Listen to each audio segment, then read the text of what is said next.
History Month. Kasi kung hindi tayo gagamit ng mga devices o tools o apps na modern, medyo mahirap na i-convince yung mga bata to go back to our history. So we are using that. Alhamdulillah, they participated. I think yung nakasungkit ng 1 to second and first is from Sir Malaya sila. So meaning, alhamdulillah yung mga bata na-enjoy nyo sila because of that program na it is in line with the best. So we have to use combined tools, traditional and modern na para sa mga kabataan. Bali, ito na, the culmination is we have been waiting for this time na dito na i-launch yung book natin na title niya is Bangsamoro Historical Timeline. So, I think ibigay ko kay Brother Aaron for a bit detail of the pagsasalaysay ng anong nangyari sa the whole month of March as our month of history, inviting our people to visit our past, in which past will connect to our present and then to our future. So, Brother Aaron. So, very much, Chair, for the great insights. Again, Assalamualaikum warahmatullahi wabarakatuh sa ating mga kasama sa media at sa mga nakikinig at nanonood. Nevertheless po, dagdag ko lang sa sinabi ni Chairperson Ingasa na the main intention of the Bangsamoro History Month is not only commemoration. Ang purpose ng Bangsamoro History Month is to actually transcend. Kailangan maintindihan ng future generations, lalo-lalo ng kabataan, bakit nangyari yung mga bagay-bagay noon para hindi natin ulitin. Kaya ang sabi sa kasabihan, history repeats itself. Pero hindi yung history yung nag-uulit yung kamalian na ginagawa natin o kamalian na nagawa sa atin. And as much as possible, yun yung kumbaga, pinapaitin natin sa mga kabataan na kailangan ma-preserve natin yung tinatawag na identity natin bilang Bangsamoro. Mapamaranaw ka, maginanam ka, tausog ka, yakan ka, usama ka. Dapat natin ma-preserve yung identity natin. Ito yung highlight, kumbaga, na kung saan kailangan natin mapakita yung kung ano yung kasaysayan natin, and nevertheless yung pagkakakilala natin, yung identity natin. At the same time, magsilbi siyang aral para sa lahat na maiwasan natin yung kaguluhan. It will transcend to peace and stability na yung mga bagay-bagay na nangyari noon ay magsilbing aral na hindi na mauulit sa susunod pa at maging kapaki-pakinabang lalo na sa mga kabataan. The main purpose also of the Bangsamoro History Month is to actually also educate, turuan, bigyan ng kaalaman yung ating kabataan. Kasi ang kadalasan na nasa textbooks natin dito, unfortunately, this is actually a problem that we're trying to resolve, that we're trying to address. Kukunti na yung nilalaman sa pahina ng mga aklat natin, from primary to collegial, sa tertiary, sa college. Pagdating sa kasaysayan natin mga Bangsamoro, hindi naka-emphasize. Alam ng mga kabataan natin yung mga national heroes natin, kilalang-kilala si Dr. Jose Rizal, kilalang-kilala si Andres Bonifacio, pero yung pagdating sa lokal na kasaysayan, pagdating dun sa aspeto ng pagbubuwis buhay ng kanilang mga ninuno, wala silang alam-alam doon. And this is a high time to reintroduce to themselves, to these people, especially the youth, yung kanilang kasaysayan. Sabi nga nila, history is our story. Kaya siya naging history. And yun yung gusto natin, kumbaga, mag-channel sa ating mga kabataan. Bilang dagdag ko sa tanong kanina, we also coordinated by Bangsamoro Information Office to let us show their video design for, ang title niya is Transition. So we managed to show that in the screen and the cinema sa PCC. This is first time yun na nangyari na in-invite natin yung private din natin yung mga family ng mga syuhada. They can bring along their family. And then sa lahat na, 2 araw yun, in-open natin. This combination ng traditional natin at saka modern, ang sinasabi ko kanina. So malaking bagay yun. At least siguro na ma-maximize yung sinasabing information drive. No? Noon wala tayong access na ganyan. Wala tayong access na ganyan. So ngayon, we are in the government natin sa autonomy na at least may kakayahan na ng kaunti. That's why we are very thankful and we really appreciate ng mga brother natin, sisters, and the Bangsamoro Information Office na sila din parang 24 hours na tumutulong sa amin just to disseminate ng mga programa sa activities. Thank you. Okay. Another question po, Sir 92.1. Ano po yung pinaka-layunin nitong pag-launch dito pag-launch or itong ginawang Bangsamoro History? At saka, ano po yung nilalaman ng books? Pwede natin malaman? Thank you po. So I will thank you very much. I just want to request sa media ng mga brothers and sisters natin nag-introduce lang kayo para kung saan kayo just ma-identify rin natin. Actually, I will give you the general, but I will pass that microphone to our brother in details. Ito na, yung laman ng historical timeline is from pre-Islamic, yung wala pang Islam dito sa Pilipinas. Tinatry natin na ma-reflect siya. And then, to the colonial period. And then, yung dealing din natin sa gobyerno natin after the colonial, foreign colonial powers. And then, dito naman sa Pilipinas.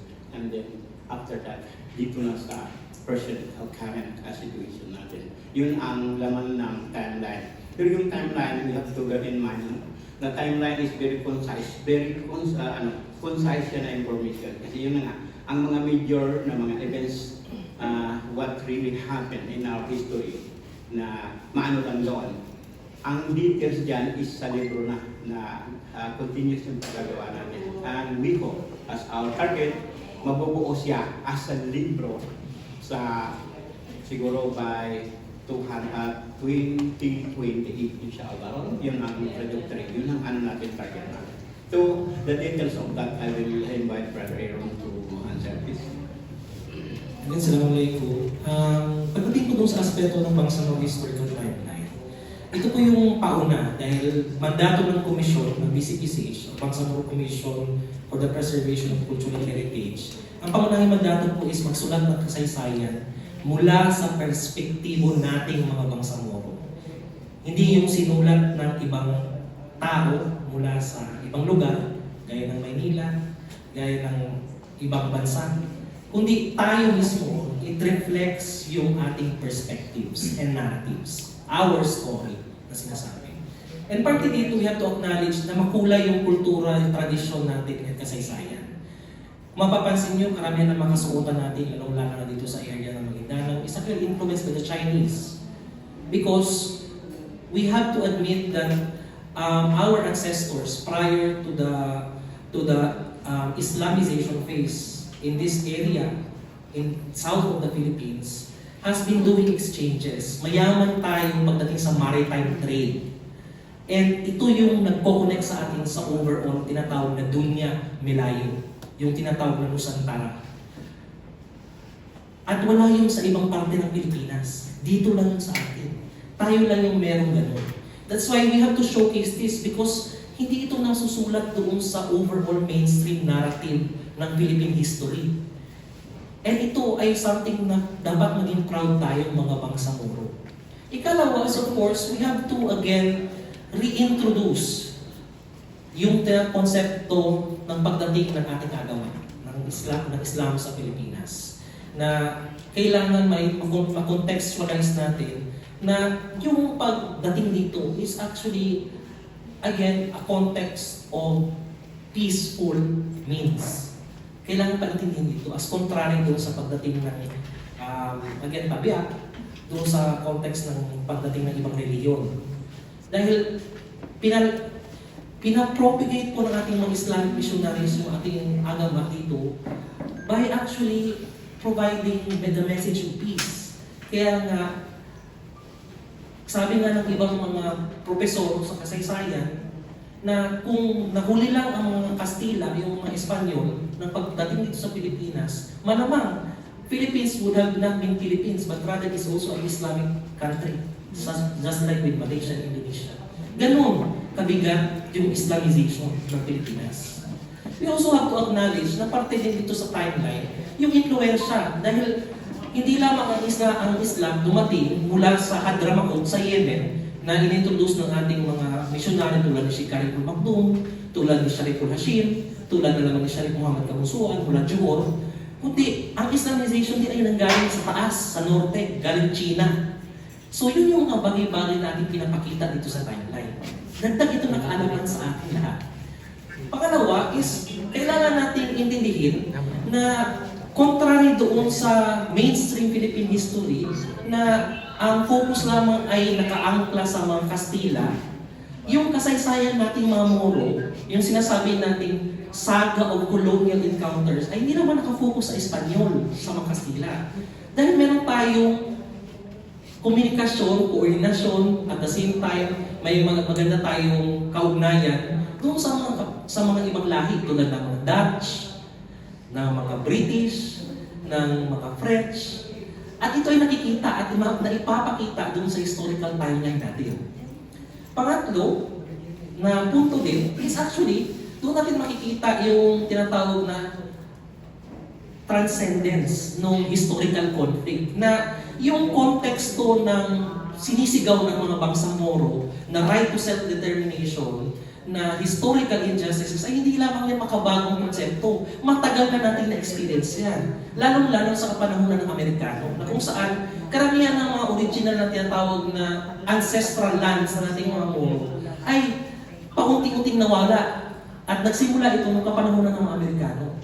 Dito rin nagsimula yung marginalisasyon na kung saan tayo ay sinama sa isang bansa, tinatawag natin Pilipinas, at nagtumutol yung ating mga ninuno dito. Specifically, yung 1924 Zamboanga Declaration at yung 1935 Dansalang Declaration. Parte po ito ng timeline natin. Susunod dito, so of course, yung contemporary period. Sa contemporary period po, makikita po natin na unfortunately, dito nag-surface yung mas mabigat na kakulangan na hinaharap ng ating mga kapatid na bangsa Moro during that time. Na bakit hindi pantay yung oportunidad pagdating sa edukasyon? Kaya nga nagkaroon ng Mindanao State University, kaya nga nagkaroon ng mga scholarship grants or opportunities na mag-aral yung ating mga kapatid na sa pananampalataya sa Cairo, Egypt, dahil dito sa konsepto na to. At ito yung nakalagay din sa timeline. Ngunit, sinasalamin din ng timeline natin yung tinatawag na trajectory, yung pagdulugtong, pagtatahi. Dahil hindi naman pwede na ang ipakita lang natin is yung karahasan, yung violence o yung masakit o painful, bloody encounters natin. Tinutuhog din natin dito yung healing. Dahil despite that, tumayo tayo, naging firm tayo, that we have to actually, again, make a change. Hindi pwedeng na ganito na lang. That's why our leaders had actually resulted to the struggle. Nagsimula during the time na pagkatapos ng Jabida Massacre, nagkaroon ng Moro Independence Movement, na sinundan ng Bangsa Moro Liberation Organization, Ansarul Islam, then the Moro National Liberation Front, the Moro Islamic Liberation Front. Lahat po yun ay nakaangkla dahil mithiin natin. It's just dream. Gaya ng sa konsepto ng Amerika na meron silang Martin Luther King, ganun din dun sa atin. Na it's a dream, it's a long-sought dream ng mga bangsang Moro. Na hindi lang gulo yung dapat dito sa atin.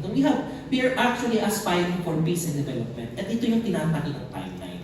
And we're really lucky that yung mga kasama kong mga historian has been actually doing their best to actually tahiin yung storya na to. Dahil hindi lang siya storya ng agam-agam, dahil storya ito ng pagbangon. pinusang dagdagan, no? So timeline nga ito, nakita mo, although we are trying our best na it should be from our perspective no, sa pananaw ng Bangsamoro. Makita rin yung references, we use quotation of references na makita mo rin yung mga historian na they are not Bangsamoro but they are historian na they are very objective in their research. So yun nga, we use that as our references. Kasi ang basahin mo yung isang pages, at the end of the day, mag-conclude mo na talagang pananaw ni Bangsamoro. Yun ang video natagalan tayo mag-ano dito. But still progressive siya. Kasi yun nga, history is hindi ito makakaya ng ano lang. That's why we make it a progressive. Meaning, it is subject for additional o may mga comment na pwede rin idagdag siya sa halimbawa, this is first edition. We will publish another second edition na sigurado ma-involve na yung lahat ng mga comment. This is a very progressive. Kasi ang important lang nito, pinagsikapan ni BCPCH, how do we start the project? Kasi matagal na ito hinihintay natin. So, ang pinakamahirap yung starting niya. So inshallah, we will tawakkal ala Allah, let our people read that, and after that, I say the door is open for progress of this project, inshallah.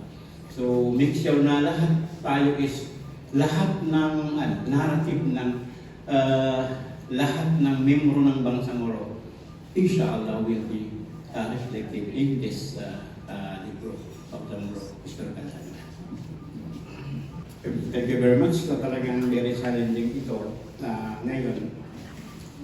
Lahat ng mga comment na whether it is ethical or analytical, yung nasa langit, cloud media ba?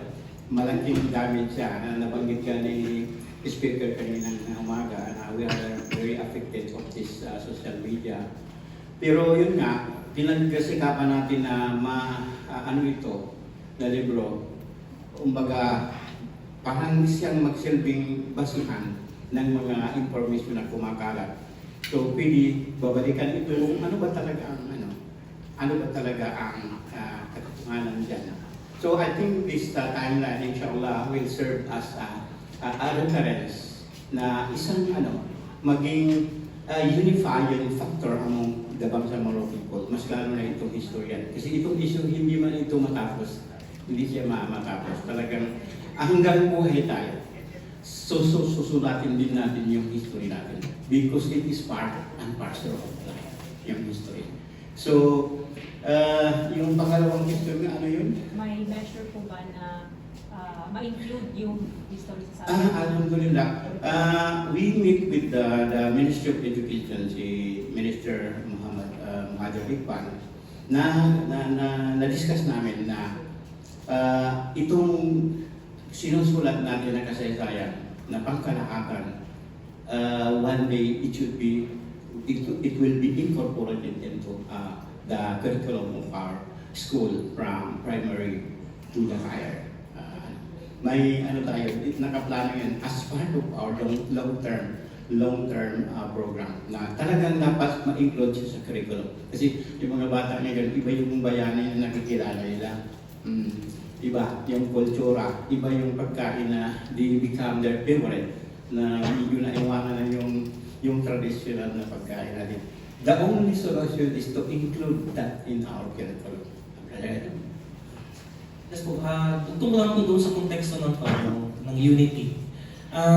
Again, sabi ko nga kanina, para maiwasan natin yung the same historical injustices now committed by us. Hindi na ng ibang tao but by us ourselves. Kailangan natin magbalik tanaw doon sa kasaysayan. Kailangan natin intindihin kasaysayan natin.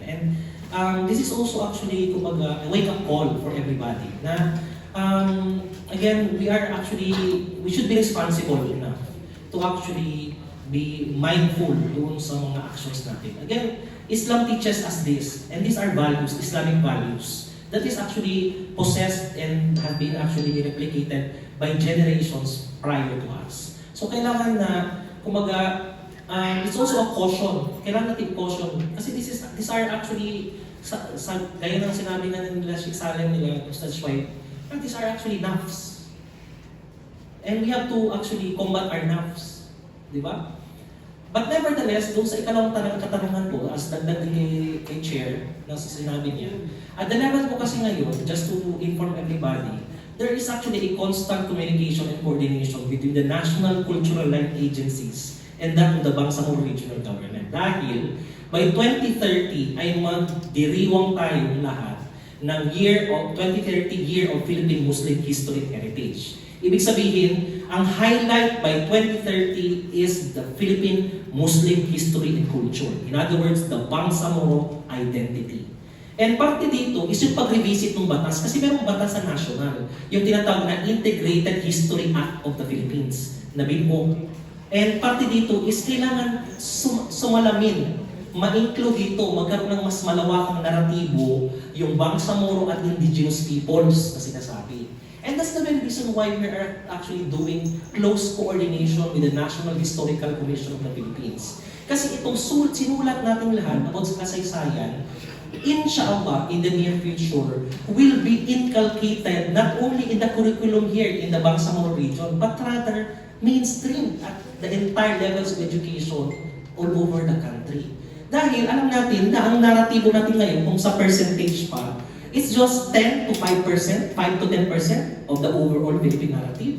But what we wanted is an asymmetrical form, wherein the Bangsamoro narratives, the Bangsamoro history is well represented in the overall Filipino narrative.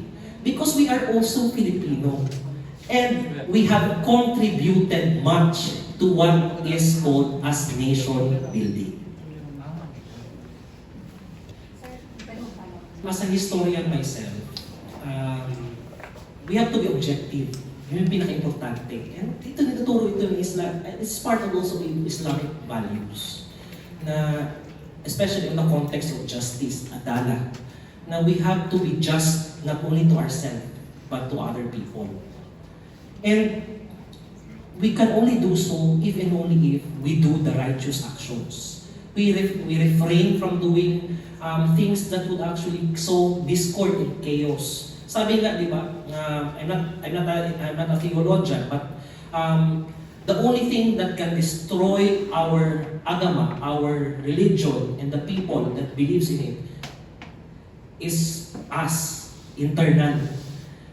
Yung pagkawatak-watak. And we have to avoid it. Kasi, again, hindi naman, for the longest time in the Bangsamoro history, from that of the colonization until the contemporary, we were never actually, we were quote and unquote,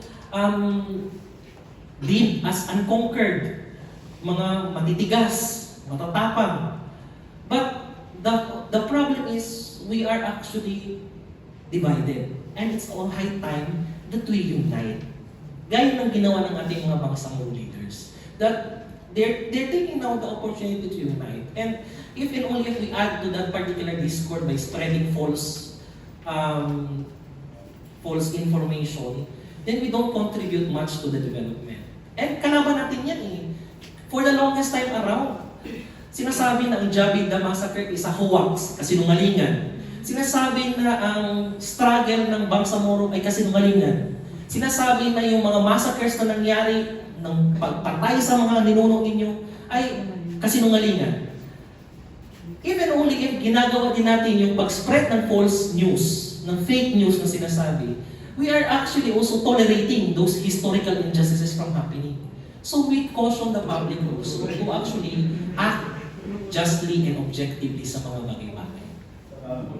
So in addition, we look into the Quranic injuncture of Quranic dalil. Sabi ng Allah, "Idza ja'akum fasiqun binaba'in tabayyanu." If